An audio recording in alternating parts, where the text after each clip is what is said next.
आज के इस वीडियो में हम लोग 12वीं कक्षा के इतिहास विषय के चैप्टर नंबर 2 के लघु उत्तरीय और दीर्घोत्तरीय महत्वपूर्ण प्रश्नों पर चर्चा करेंगे। इतिहास चैप्टर नंबर 2, जिसका नाम है मौर्य काल से गुप्त काल तक के भारत के राजनीतिक और आर्थिक इतिहास। तो बिहार बोर्ड के द्वारा, बिहार इंटरमीडिएट बोर्ड के द्वारा जो प्रश्न चैप्टर नंबर 2 से पूछे जाते हैं, जो महत्वपूर्ण प्रश्न प्रतिवर्ष पूछे जाते हैं, उन सारे प्रश्नों पर हम लोग आज परिचर्चा करेंगे। आज का हमारा पहला प्रश्न है, प्राचीन भारत के इतिहास के अध्ययन के प्रमुख स्रोतों पर प्रकाश डालें। प्रश्न है, प्राचीन भारत के इतिहास के अध्ययन के प्रमुख स्रोतों पर प्रकाश डालें। आपका उत्तर होगा, प्राचीन भारत के इतिहास के अध्ययन के प्रमुख स्रोत निम्नलिखित हैं। नंबर 1, पुरातत्व। पुरातत्व नंबर 1 में लिखेंगे। इसके अंतर्गत सिक्का, हट्टी, मिट्टी के बर्तन, स्मारक इत्यादि को रखा गया है। दूसरा है विदेशी यात्रियों का विवरण। विदेशी यात्रियों का विवरण, इसके अंतर्गत हिस्टोरिका, इंडिका, चचनामा जैसे पुस्तक को रखा गया है। तीसरा है जैन धर्म के साहित्य, जैसे आगम, अंग, उपांग, पूर्व, भागवती सूत्र, आराधना कोश। इसके अलावा बौद्ध साहित्य, जैसे पीटक और जातक। इसके अलावा ब्राह्मण धर्म के साहित्य, जैसे वेद, पुराण, आरण्यक, उपनिषद, महाकाव्य। इन ग्रंथों को पढ़कर हम अपने प्राचीन भारत के गौरवशाली इतिहास को जान सकते हैं। दूसरा प्रश्न है, मौर्य साम्राज्य के बारे में जानकारी प्राप्त करने के प्रमुख स्रोत कौन कौन है? मौर्य साम्राज्य के बारे में जानकारी प्राप्त करने के प्रमुख स्रोत कौन कौन है? आप उत्तर लिखेंगे।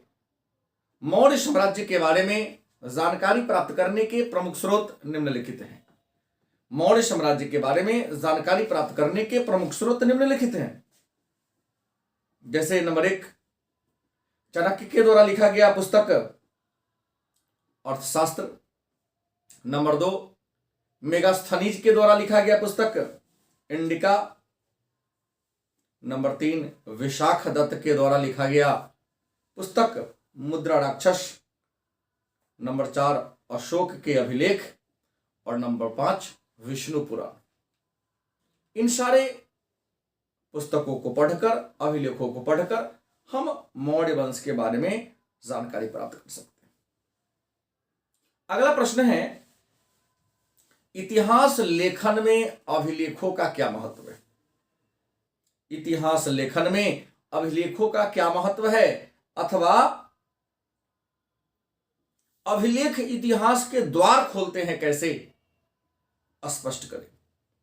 आपका उत्तर होगा, इतिहास लेखन में अभिलेखों का स्थान बड़ा ही महत्वपूर्ण है, क्योंकि प्राचीन काल के शासक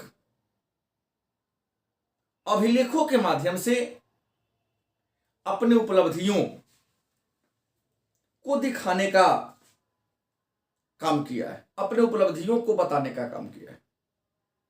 उन अभिलेखों को पढ़कर हम शासकों के जीवन चरित्र, उनकी उपलब्धि, उनके नियम कानून को जान सकते हैं।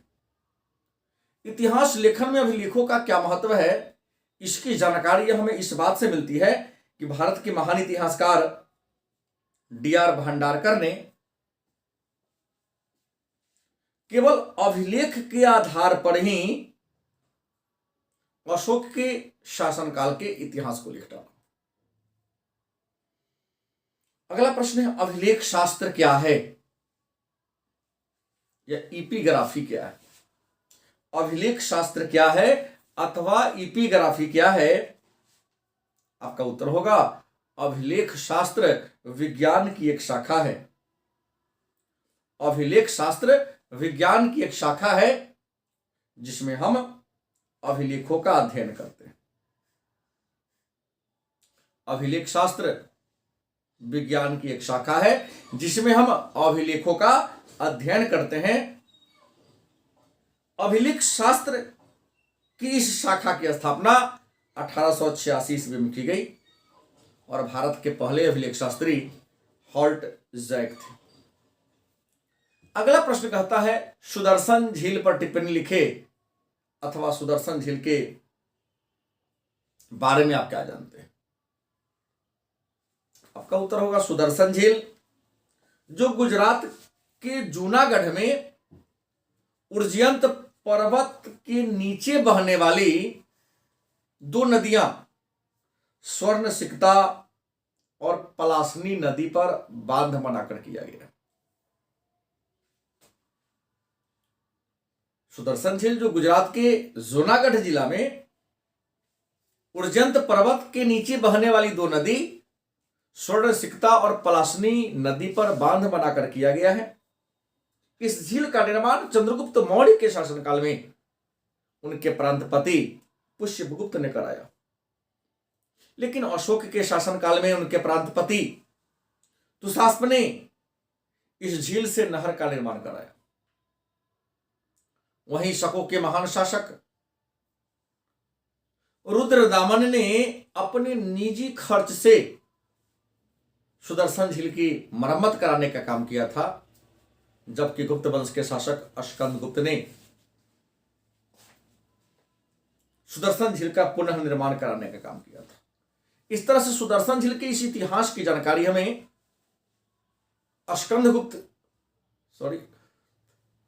रुद्रदामन के द्वारा खुदवाए गए जूनागढ़ अभिलेख से मिलती है। अगला प्रश्न है प्रयाग प्रशस्ति स्तंभ अभिलेख पर टिप्पणी लिखे। प्रयाग प्रशस्ति स्तंभ अभिलेख पर टिप्पणी लिखे। आपका उत्तर होगा प्रयाग प्रशस्ति स्तंभ अभिलेख, जिसकी रचना समुद्रगुप्त के दरबारी कवि हरिसेन के द्वारा किया गया था।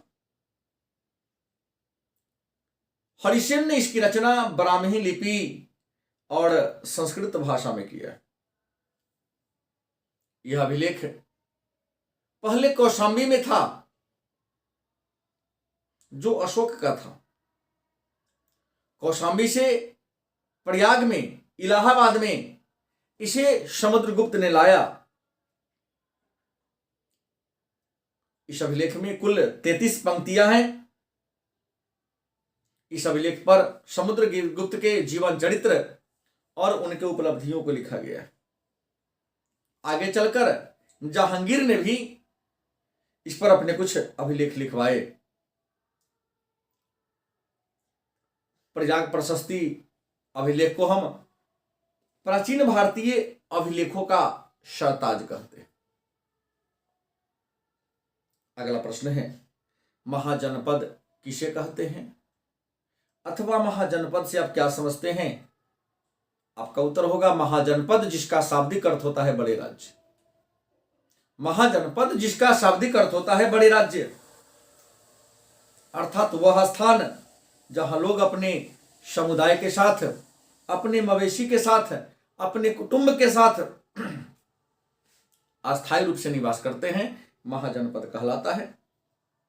महाजनपदों की संख्या 16 है, जिसकी जानकारी हमें बौद्ध धर्म के ग्रंथ अंगुत्तर निकाय और जैन धर्म के ग्रंथ भागवती सूत्र से मिलती है।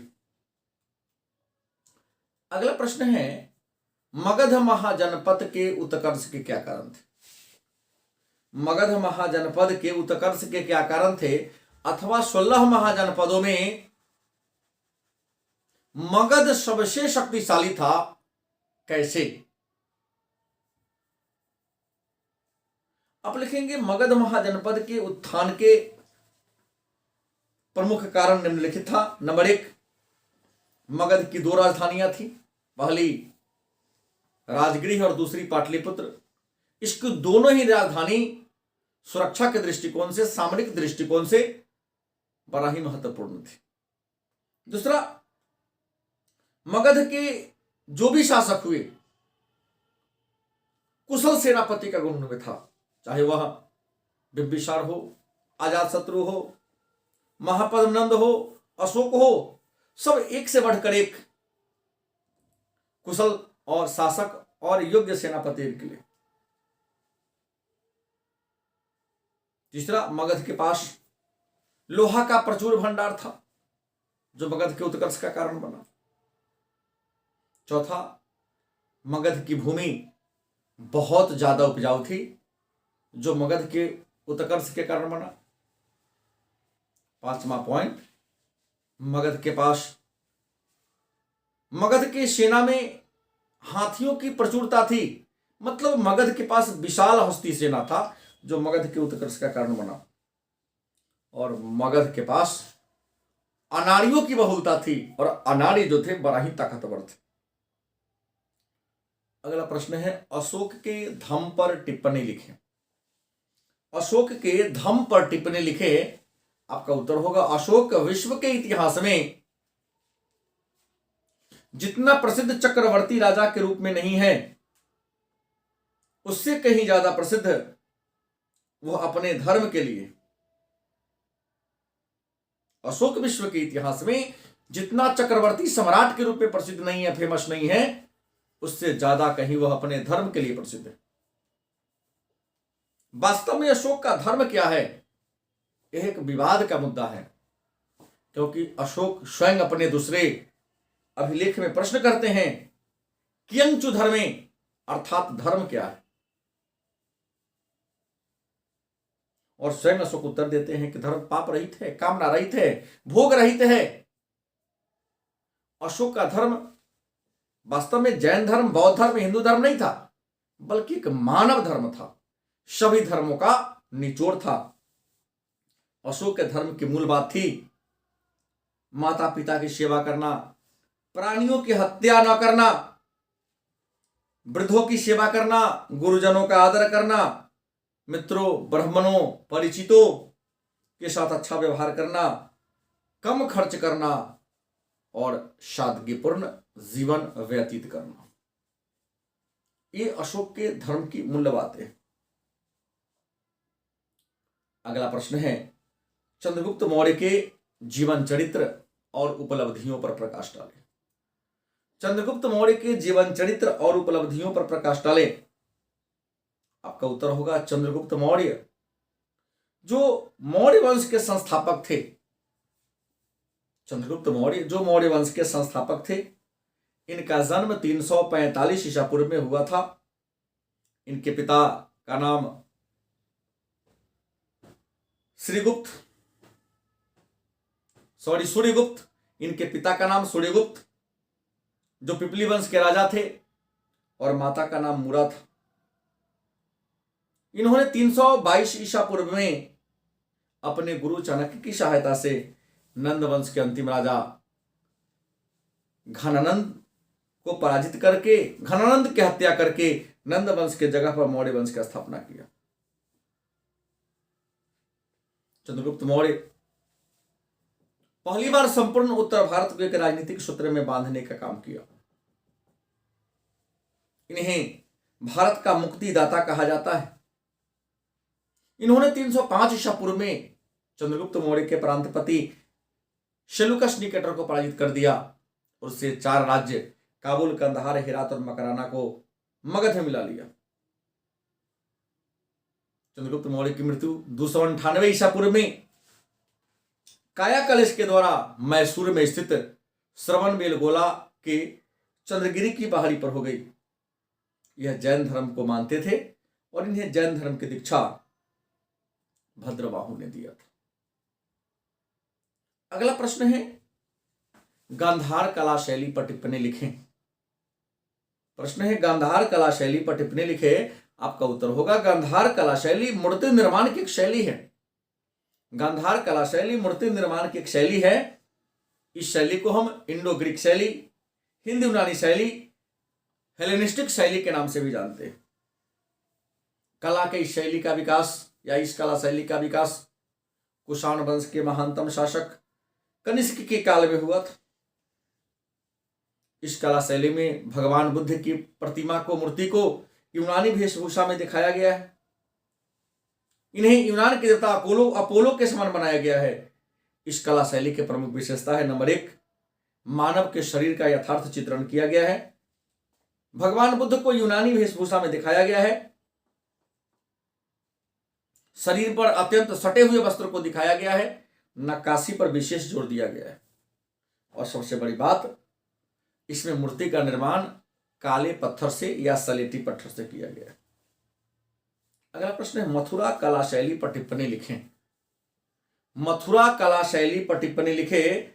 आपका उत्तर होगा मथुरा कला शैली मूर्ति निर्माण की एक प्रमुख शैली है। मथुरा कला शैली मूर्ति निर्माण की एक प्रमुख शैली है। मूर्ति निर्माण की इस शैली का विकास कुषाण वंश के महानतम शासक कनिष्क के शासनकाल में हुआ था। मूर्ति निर्माण के इस शैली का केंद्र मथुरा में था। भगवान बुद्ध की पहली मूर्ति मथुरा कला शैली में ही बनी और यह शैली पूर्णतः स्वदेशी है। इस शैली की मुख्य विशेषता नंबर 1, बुद्ध के चेहरा पर दिव्य प्रकाश को दिखाया गया है। सिर मुंडित है, चेहरा पर मूंछ को नहीं दिखाया गया है। मूर्ति का एक कंधा खुला हुआ है। मूर्ति में यथार्थ की अपेक्षा आदर्श पर ज्यादा जोर दिया गया है। और इसमें इस कला शैली में बुद्ध के जीवन से लेकर मृत्यु तक जो भी घटनाएं हुई हैं, उन सारे घटनाओं का वास्तविक चित्रण किया गया है। अगला प्रश्न है, चंद्रगुप्त द्वितीय विक्रमादित्य का परिचय दे। चंद्रगुप्त द्वितीय विक्रमादित्य का परिचय दे। आपका उत्तर होगा चंद्रगुप्त द्वितीय विक्रमादित्य, जो गुप्त वंश के महानतम शासक थे। इनका शासनकाल 375 ईस्वी से 414 ईस्वी के बीच था। इनके पिता समुद्रगुप्त और माता दत्त देवी थी। विक्रमादित्य इनकी उपाधि थी। इनकी पत्नी नागवंश की राजकुमारी कुबेर नागा थी। इनके पुत्री का नाम प्रभावती और पुत्र का नाम कुमारगुप्त प्रथम था। इन्होंने दिल्ली के मेहरौली में लौह स्तंभ का निर्माण कराया। इन्हीं के शासनकाल में चीन के महान यात्री फाहियान भारत की यात्रा पर आए थे। इनके दरबार में अपने अपने क्षेत्र के 9 बड़े बड़े विद्वान निवास करते थे, जिन्हें नवरत्न कहा जाता था। अगला प्रश्न है, चंद्रगुप्त विक्रमादित्य के दरबार में निवास करने वाले नवरत्नों का नाम लिखें। चंद्रगुप्त विक्रमादित्य के दरबार में निवास करने वाले नवरत्नों का नाम लिखे। आपका उत्तर होगा चंद्रगुप्त विक्रमादित्य के दरबार में निवास करने वाले प्रमुख नवरत्न निम्नलिखित है। Number 1 Shanku, number 2 Chhapanak, number 3 Ghatakarpar, number 4 Betal Bhatt, 5 Varaha Mihir, number 6 Vararuchi, number 7 Kalidas, number 8 Amar Singh, number 9 में धनवंतरी। ये 9 विद्वान थे जो चंद्रगुप्त विक्रमादित्य के दरबार में रहते थे, जिन्हें नवरत्न कहा जाता था। अगला प्रश्न है, गुप्त काल में निर्मित प्रमुख मंदिरों का नाम लिखे। गुप्त काल में निर्मित प्रमुख मंदिरों का नाम लिखे। आप लिखेंगे गुप्त काल में निर्मित प्रमुख मंदिर निम्नलिखित है। नंबर 1 एरन का विष्णु मंदिर, एरन का विष्णु मंदिर। नंबर 2 तिगवा का विष्णु मंदिर। नंबर 3 नाचना कुठार का पार्वती मंदिर। नंबर 4 भूमरा का शिव मंदिर। नंबर 6 देवगढ़ का दशावतार मंदिर। नंबर 7 सिरपुर का लक्ष्मण मंदिर। अगला प्रश्न है, गुप्त काल को स्वर्ण काल कहा जाता है क्यों? गुप्त काल को स्वर्ण काल कहा जाता है क्यों? आप लिखेंगे किसी भी काल को स्वर्ण काल का दर्जा उसके उपलब्धियों के आधार पर दिया जाता है। किसी भी काल को स्वर्ण काल का दर्जा उसके उपलब्धियों के आधार पर दिया जाता है। और स्वर्ण काल का मतलब होता है समृद्धि का काल, वह काल जिसमें चारों ओर संपन्नता हो, सुख शांति हो। और भारत के इतिहास में गुप्त काल में ऐसी स्थिति देखने को मिली, चारों ओर समृद्धि थी, खुशहाली थी। गुप्त काल में ज्ञान और विज्ञान अपने चरमोत्कर्ष पर था। कला के क्षेत्र में, मूर्ति कला के क्षेत्र में, चित्रकला के क्षेत्र में गुप्त काल में अभूतपूर्व वृद्धि हुई। पहली बार मंदिरों का निर्माण गुप्त काल में हुआ, मूर्ति का निर्माण गुप्त काल में हुआ, धर्म ग्रंथों का संकलन गुप्त काल में हुआ। गुप्त काल के शासक अपने दरबार में विद्वानों को आश्रय प्रदान करते थे। इन्हीं उपलब्धियों के आधार पर इतिहासकारों ने गुप्त काल को स्वर्ण काल का दर्जा दिया। अगला प्रश्न है, शातवाहन कौन थे? शातवाहन कौन थे? आपका उत्तर होगा शातवाहन दक्षिण भारत के एक प्रमुख राजवंश थे। शातवाहन दक्षिण भारत के एक प्रमुख राजवंश थे, जिसकी स्थापना 60 ईसा पूर्व में सिमुक नामक एक व्यक्ति ने किया था। सातवाहनों का राज कृष्णा और गोदावरी नदी के द्वार में था। सातवाहनों को आंध्र सातवाहन भी कहा जाता है। इस वंश की सबसे प्रमुख विशेषता यह थी कि इस वंश के शासकों ने अपने नाम के पहले अपनी माता का नाम जोड़ा। ब्राह्मणों को भूमि दान में देने की प्रथा सातवाहन वंश के शासकों ने प्रारंभ किया। और सातवाहन वंश के जो सबसे प्रतापी राजा थे, जो सबसे महान राजा थे, उनका नाम था सातकर्णी प्रथम। अगला प्रश्न है, मौर्य प्रशासन पर टिप्पणी लिखे। मौर्य प्रशासन पर टिप्पणी लिखे। आपका उत्तर होगा मौर्य साम्राज्य एक केंद्रीकृत साम्राज्य था, लेकिन शासन की सुविधा के दृष्टिकोण से, प्रशासन की सुविधा के दृष्टिकोण से मौर्य शासन प्रबंध को 4 वर्गों में बांटा गया था। नंबर 1, केंद्रीय प्रशासन। केंद्रीय प्रशासन का प्रधान राजा था, लेकिन राजा मंत्री परिषद की सहायता से शासन व्यवस्था को चलाते थे। मंत्री परिषद के प्रधान को अमात्य कहा जाता था। दूसरा, प्रांतीय प्रशासन। मौर्य साम्राज्य को शासन की सुविधा के दृष्टिकोण से 5 प्रांतों में बांटा गया था। प्रांत को चक्र कहा जाता था और प्रांत के राज्यपाल को कुमार कहा जाता था। नंबर 3, नगर प्रशासन। आप लिखेंगे मौर्यकालीन नगर प्रशासन के बारे में चर्चा मेगास्थनीज ने किया है, और मेगास्थनीज के अनुसार नगर का प्रशासन 30 सदस्यों की एक मंडल चलाती थी, जो 6 समितियों में बांटा था और प्रत्येक समिति में 5 सदस्य थे। चौथा है ग्राम प्रशासन। ग्राम प्रशासन प्रशासन की सबसे छोटी इकाई थी। इसके प्रधान को ग्रामीणी कहा जाता था तथा भोजक इसके प्रशासनिक अधिकारी थे। अगला प्रश्न है, मौर्यकालीन कला और स्थापत्य कला पर टिप्पणी लिखे। मौर्यकालीन कला और स्थापत्य कला पर टिप्पणी लिखे। आपका उत्तर होगा मौर्यकाल स्थापत्य कला के दृष्टिकोण से एक समृद्ध काल था। मौर्यकाल कला और स्थापत्य कला के दृष्टिकोण से एक समृद्ध काल था। मौर्यकालीन कला का सर्वोत्तम उदाहरण यक्ष और यक्षिणी की मूर्ति है। यक्ष की मूर्ति मथुरा के परखम ग्राम से मिला है, वहीं यक्षिणी की मूर्ति या चवरधारणी यक्षिणी की मूर्ति पटना के दीदारगंज से मिला है। मौर्यकालीन स्थापत्य कला की बात करें तो पाटलिपुत्र में स्थित चंद्रगुप्त मौर्य का राजा प्रसाद मौर्यकालीन स्थापत्य कला का बेजोर उदाहरण है। इसके अलावा अशोक के द्वारा निर्मित बौद्ध स्तूप भी मौर्यकालीन स्थापत्य कला का उदाहरण है। और आज का अंतिम प्रश्न है, कनिष्क के जीवन चरित्र और उपलब्धियों पर प्रकाश डाले। कनिष्क के जीवन चरित्र और उपलब्धियों पर प्रकाश डाले। आपका उत्तर होगा कनिष्क, जो कुषाण वंश के सबसे महान शासक थे। कनिष्क जो कुषाण वंश के सबसे महान शासक थे, यह भीम कडफिसेस के पुत्र और उनका उत्तराधिकारी थे। कनिष्क का राज्यारोहण 78 ईस्वी में हुआ था। कनिष्क का शासनकाल 78 ईस्वी से 101 ईस्वी के बीच था। कनिष्क ने अपने राज्यारोहण के अवसर पर 78 ईस्वी में शक संवत की शुरुआत किया। कनिष्क ने कश्मीर में कनिष्कपुर नामक शहर की स्थापना किया। कनिष्क ने चीन को जीत लिया तथा चीन से रोम तक जाने वाली एक रेशम मार्ग का निर्माण कराया था। बौद्ध धर्म की चौथी सभा का आयोजन कनिष्क के शासनकाल में ही आयोजित की गई थी। कनिष्क के दरबार में चरक, अश्वघोष और नागार्जुन जैसे विद्वान निवास करते थे और कनिष्क के शासनकाल में मूर्ति निर्माण की 2 शैलियों का विकास हुआ, जिसमें नंबर 1 है गांधार कला शैली और नंबर 2 है मथुरा कला शैली। ये रहा 12वीं कक्षा के इतिहास विषय के चैप्टर नंबर 2 का प्रश्न उत्तर। आप इसे गौर से सुने।